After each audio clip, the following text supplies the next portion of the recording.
When I first came to Greece, it was exactly like finding a second home. I found that the ritualistic style of life, the communion with nature, which I never quite understood before, helped me to love my own country more and more deeply.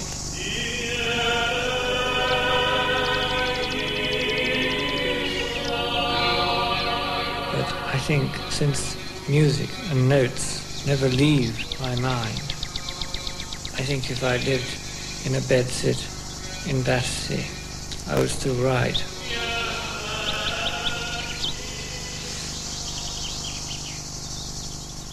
I don't think that I'm a sort of artist that needs to be surrounded by, in quotes, beauty, because I feel that in a sense what drives me is beyond an earthly beauty.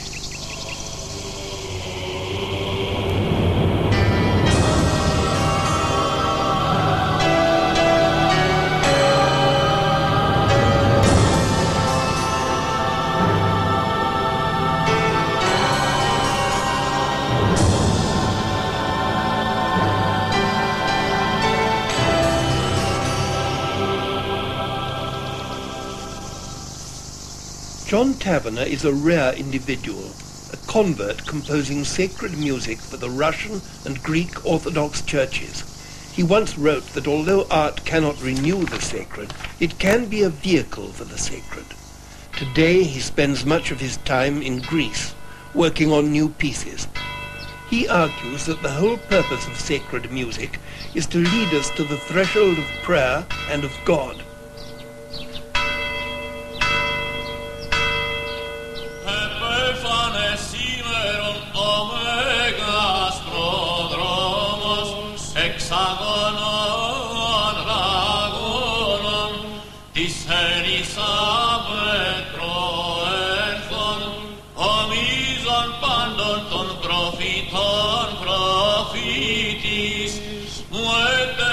Becoming Orthodox completely changed my attitude towards music and what exactly sacred was, because I think you can't just talk vaguely. I mean, you have to be very careful. Just writing one single note, it's very important if it's to belong to a sacred tradition.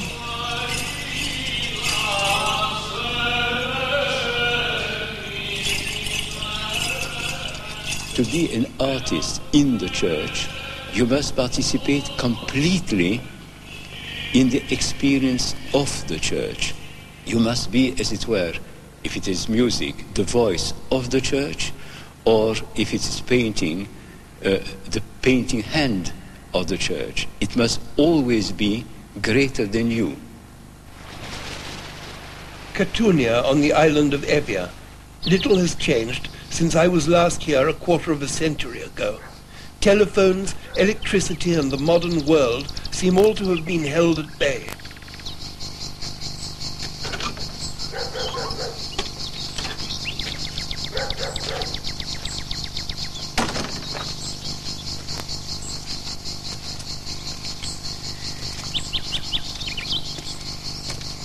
This beautiful, timeless place belongs to an old friend. Philip Sherrard taught me modern Greek at Oxford before he withdrew here to write and translate poetry.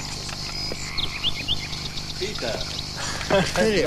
It came as a pleasant surprise to discover that Philip, also Orthodox, once my mentor, is now John's. I don't think John is trying to make a work of art in his music, as we now consider and conceive of works of art, nor is it simply a work of religious art in the sense that it has a religious content or that he believes in God or divine realities, but is a sacred art in the sense that it does belong to a whole framework of belief, theological belief, and worship and prayer. Why I think the Greek world is of such importance to him is because, in spite of all the invasions and of a different attitude to life and a different attitude to art and music which have gone on in the Greek world, behind the surface of the Greek world, that whole liturgical framework is still actually intact. The Greek people at their best seem to have preserved this sense of living sacramentally, really. Everything is part of the liturgy. Everything you do, when you drink a glass of water, when you drink a glass of wine, whatever you do in your life has a sort of sacramental meaning. The Greeks believe in the power of origins. Change is corruption. The Vespers hymn, Phos Ilaron, happy light, has survived 1,000 years. Phos Ilaron is, I think, one of the earliest Byzantine hymns, and it's sung at every Vesper service in the Orthodox Church. And it's got a very characteristic sort of melodic line. The opening of it is Phos Ilaron Agias Doxi.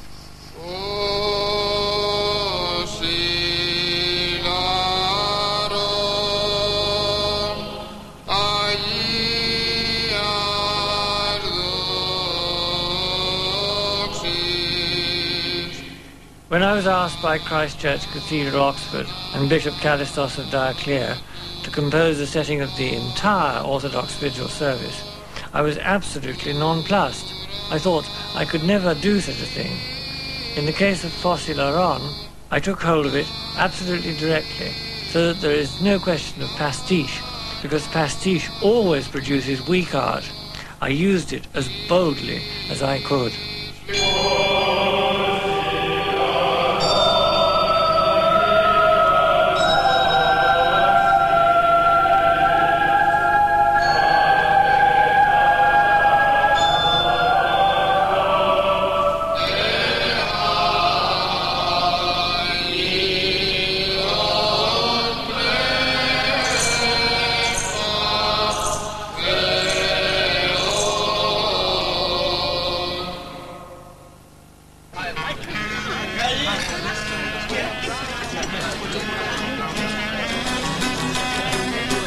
It would be easy for me to go and live in Greece in a very remote place and just stay there. But after a time, I find a burning necessity to actually get back to the marketplace. Apart from the fact I love England. Tonight, John says goodbye to his Greek friends. Tomorrow he must return to England to complete his new work, Hymn to the Holy Spirit, destined eventually for a performance by Christ Church Cathedral Choir. Tonight that seems a long way off.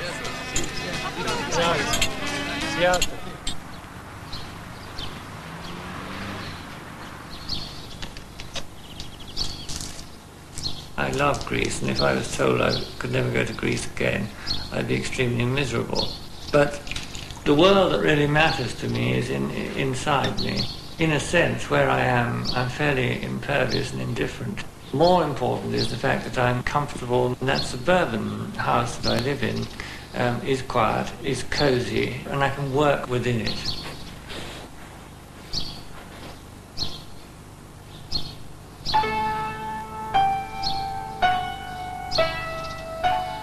Composition begins with me in two different ways. Either I have a sound image in my mind, or much more frequently I have a text put in front of me, and the text inspires me to a melody, a chord, a sound image, very often inspired by words. One has to bear in mind what St. John says at the beginning of the Gospel. In the beginning was the Word. And I take that as a kind of artistic credo. And certainly, when I'm setting liturgical texts, the music is totally subservient to the Word. In the chant of the Russian Church and in the chant of the Greek Orthodox Church, one really hears the words and can pray very simply with it. The music still being wonderful, but utterly subordinate to the words and not detracting. So have the disciplines of orthodoxy not denied John the freedom of the artist? Have they even isolated him? I've never felt lonely. I might feel lonely in a sort of earthly sense. But when I'm actually writing music, one can't be lonely because somehow the Holy Spirit is dwelling within one.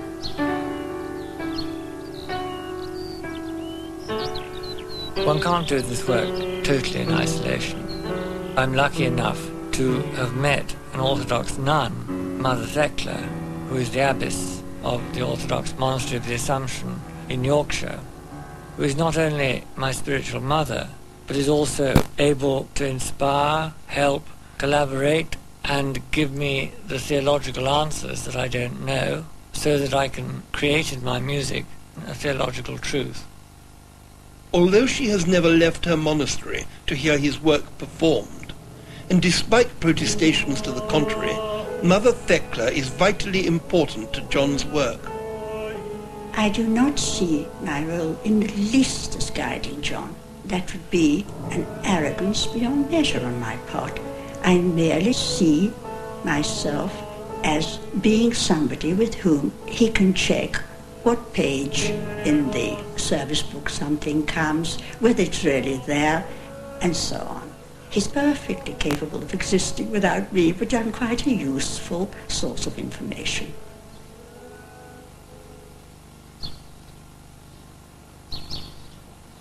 When I was asked to write Hymn to the Holy Spirit, I first of all thought, what about a text?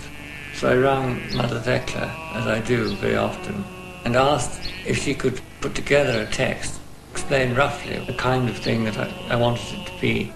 And in the post the next morning arrived a text which was taken from various Byzantine services.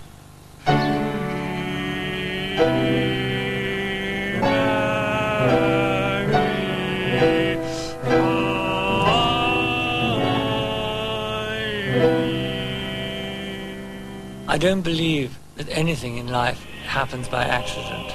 Things that appear to be horrific and terrible, I believe in the end probably are not so. My mother's death was the hardest thing that I've had to face on my span on this earth so far.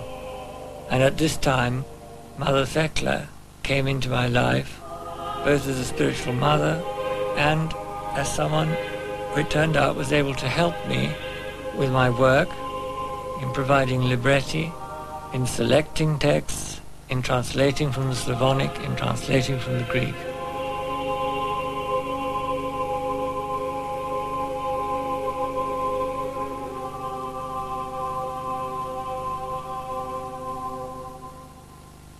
How different today is John Tavener from the young composer of the 60s, who was bound up with the energy of a generation seeking new means of musical self-expression.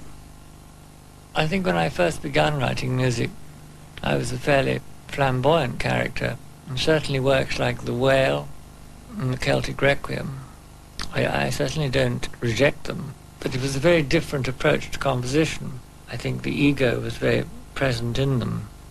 I think when I became Russian Orthodox and began to understand something about icon painting, I realized that writing music wasn't a question of sort of expressing oneself or trying to express some idea. It wasn't either a question of trying to hang one's dirty linen on the line in public. Rather, it was a question of being molded by the tradition and allowing God to work within one. John once wrote of icons as helping us survive the lonely gap between heaven and earth. His music has the same function. We see him as a very lonely artist because his music, if we talk in terms of icons, is the prototype. He has nothing to copy. It is not a poem already written. He has to write the poem.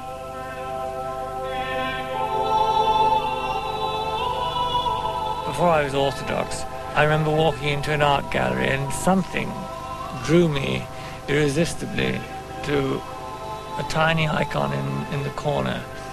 And the more I got to know about icon painting, the more I wanted in music to try to create, if it's possible, I'm not sure that it is, the equivalent in music of an icon, a kind of sounding icon, yes.